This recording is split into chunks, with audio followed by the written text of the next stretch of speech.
네, 안녕하세요. 처음 영상을 만들게 됐습니다. 지금은 2022년 1월 25일 새벽 3시 반 정도 됐고요.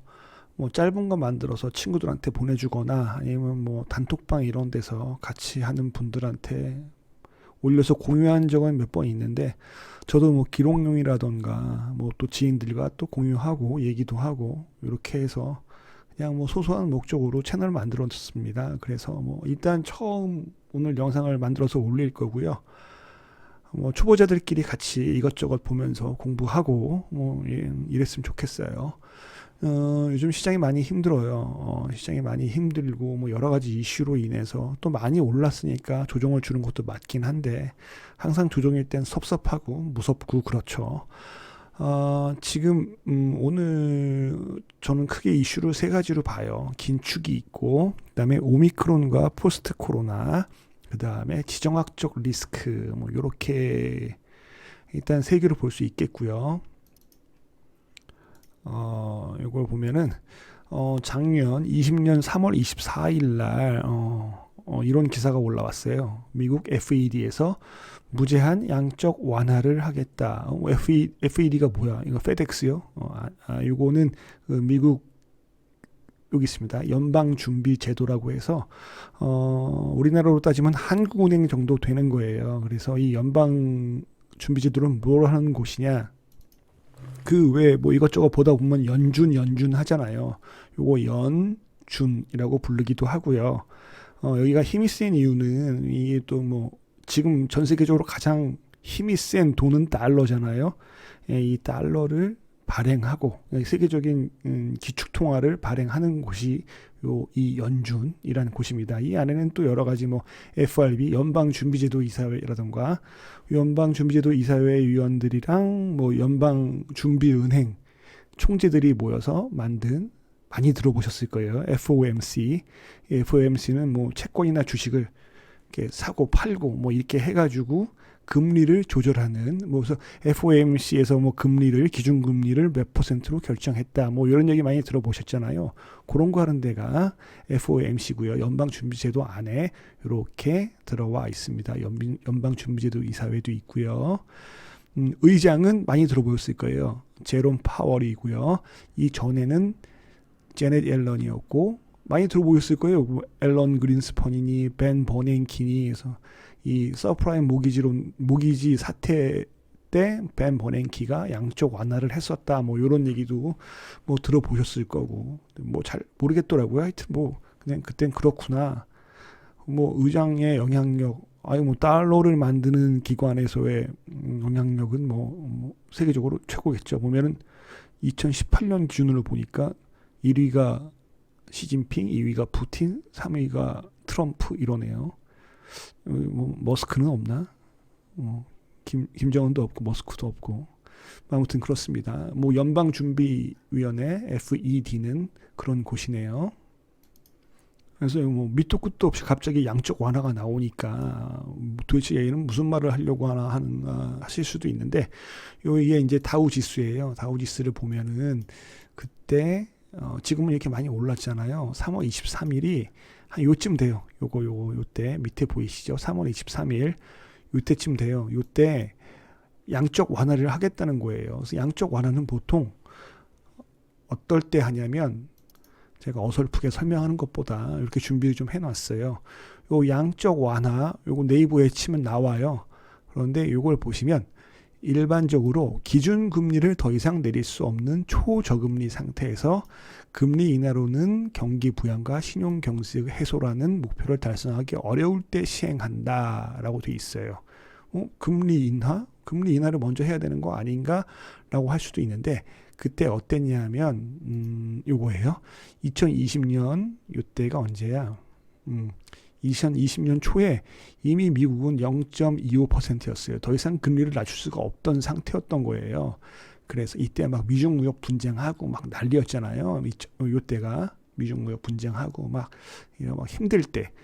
그래서 요새 0.25%에서 더 이상 금리를 낮출 수가 없으니까 양적 완화를 바로 들어가 버린 거였죠. 그때 차트의 모양은 이렇고요. 지금 그래서 18,000까지 내려갔던 다우 지수가 한때 37,000까지 갔던 뭐 이렇게 많이 올랐었죠. 그래서 경기 부양한다고 시중에 뭐 쉽게 말하면 돈을 많이 푼 거예요. 그러니까 돈이 많아졌죠. 예, 먹고 살기 힘드니까 돈을 풀었는데 그래 이렇게 이 돈을 줄 테니까 나가서 써라. 돈을 쓰면은 누군가는 그 돈을 벌고 또 쓰고 자꾸 소비를 해서 경기를 살려야 한다. 그래가지고 사람들의 자산이 늘어났죠. 예, 자산이 늘어나고 돈이 흔해지니까 자산의 가치는 떨어지고 뭐 이렇게 된 거였죠. 그래서 인플레이션이 훅 와버린 거예요. 그래서 이제 돈 푸는 걸 멈춰야 한다. 요즘 많이 들어보셨을 거예요. 테이퍼링. 테이퍼링은 돈 푸는 걸 멈추는 걸 테이퍼링이라고 하죠.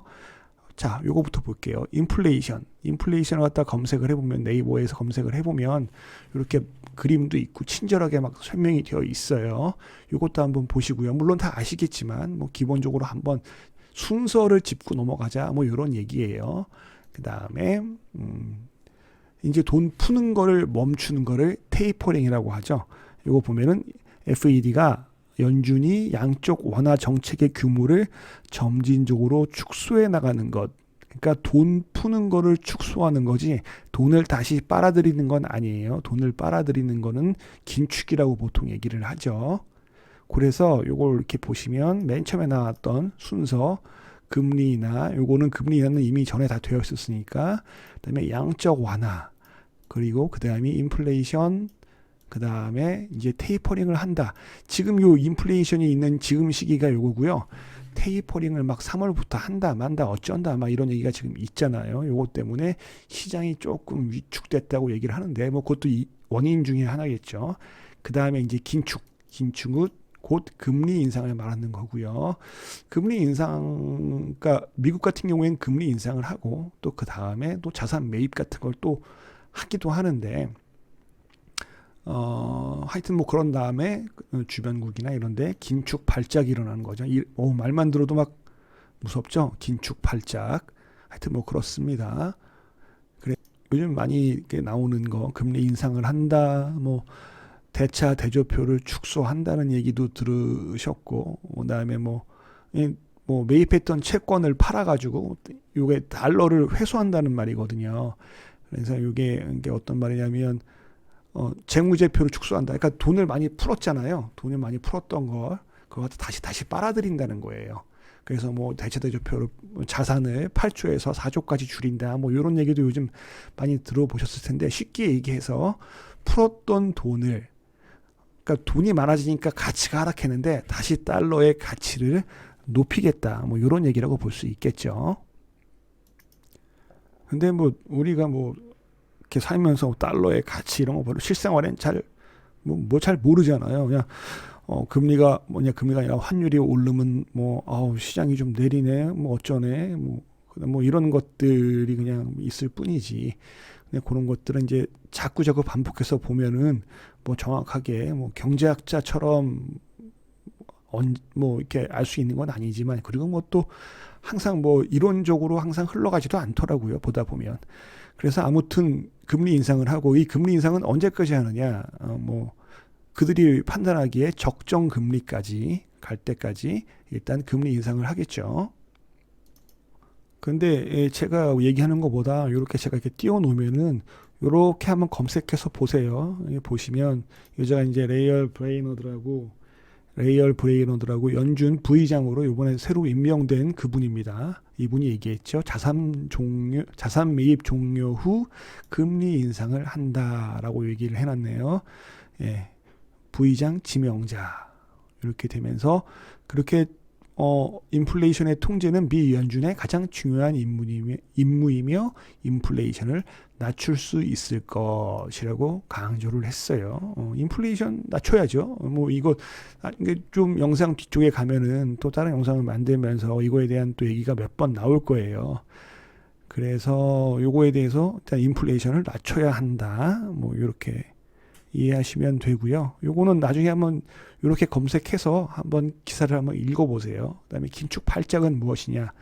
그래서 이제 그 금리 인상을 하고 그다음에 긴축을 하면은 마지막에 선진국에서 금융위기 진정 시점에 양적 완화를 축소할 때 신흥국으로 유입되었던 자본이 이탈하면서 발생하는 충격을 말한다. 신흥국이라고 하면 이머징 마켓, 우리나라도 신흥국, 선진국, 신흥국, 뭐 글쎄요, 국채 쪽에서 보면은 선진국이라고 얘기하는데 시장 움직이는 거 보면 참 신흥국 중에서도 약간 불쌍하죠. 예, 뭐 아무튼 그렇습니다.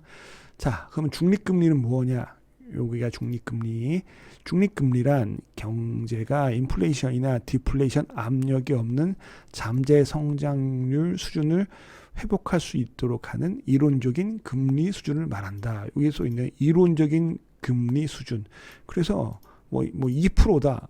뭐 1.75%다. 뭐 이렇게 그 상황에 따라서 다른 것 같더라고요. 중립금리란 것은. 아무튼 그때 상황에 맞춰서 뭐 한다는 건데, 여기 보면 중립금리는 경제적 상황에 따라 달라지게 되므로 정확한 실제 금리가 나오는 것이 아니라 이론상으로만 존재한다. 그 중립금리에 대해서 뭐 저도 확실하게 모르고 뭐 몇 프로가 뭐 중립금리다 이런 건 알 필요도 없는 것 같아요. 저는 그거에만 주목을 해요. 연준 의장 파월이나 아까 나왔던 브레이너드가 이제 거의 중립금리의 턱 밑에 왔습니다. 그러니까 금리 인상을 쭉 한 다음에 지금의 금리는 중립금리에 가깝다. 그러면은 시장이 좀 안정화되지 않을까라는 생각을 하는 거예요. 이제 아직 금리 인상도 안 했는데 그때 안정화된다고 라고 얘기를 하면 좀 암담할 수는 있지만 사실 뭐 그런 것 같아요. 그럴 것 같아요. 그래서 지금 많이 올라왔잖아요. 많이 올라오고 쭉 내려가면 뭐 금리 인상에 대한 이슈가 또 빨라지겠고요. 근데 그것도 지금 지정학적 리스크 때문에 좀 약간 복잡해지긴 했어요. 그거에 대해선 다시 한번 설명을 뒤에서 하게 될 겁니다. 자, 다음은 오미크론과 포스트 코로나. 아주 지겹죠. 코로나. 외국의 대응을 보면서 방역 체계 변화와 위드 코로나 대비, 이 얘기가 무슨 얘기인고 하니,